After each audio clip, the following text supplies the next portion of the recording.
Hi there. Hopefully you're here because you want to look at some empirical formula calculations. Let's get straight to it and look at an example question. A compound contains 4.6 grams of sodium, 2.8 grams of nitrogen and 9.6 grams of oxygen. Find the empirical formula.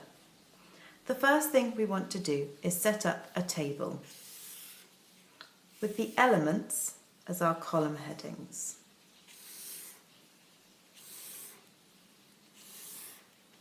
So I have sodium, nitrogen and oxygen.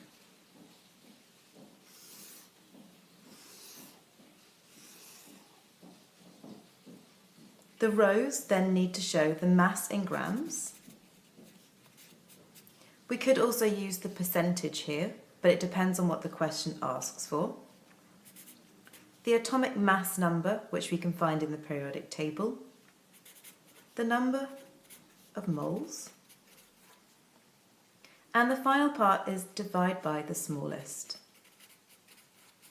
And it's this that's going to give us our ratio. Now we can begin to fill in the table, initially by taking the masses in grams given in the question. So sodium is 4.6, nitrogen 2.8 and oxygen 9.6. Then we can look in the periodic table to find the atomic mass numbers. We see that sodium is 23, nitrogen 14 and oxygen is 16. Now we can calculate the number of moles using our mole triangle. We know that moles is equal to the mass in grams divided by the atomic mass.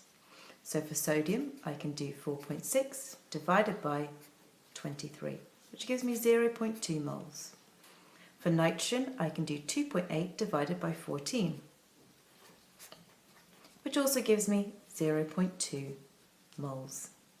For oxygen, we can do 9.6 divided by 16, which gives me 0.6 moles.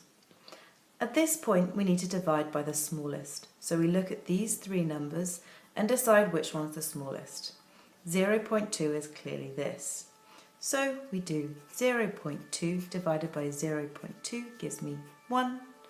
0.2 divided by 0.2 gives me 1. And 0.6 divided by 0.2, which gives me 3. This then gives me the ratio, 1 sodium to 1 nitrogen to 3 oxygens. And I can write this as NaNO3.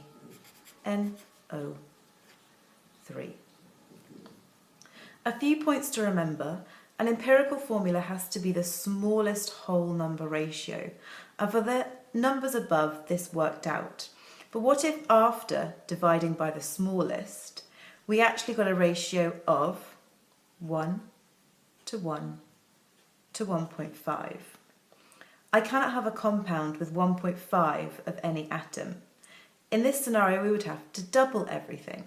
That would give me 2 sodiums, 2 nitrogens, and 3 oxygens. Thus, the empirical formula would be, in this case, Na2N2O3. Have a go at some yourself.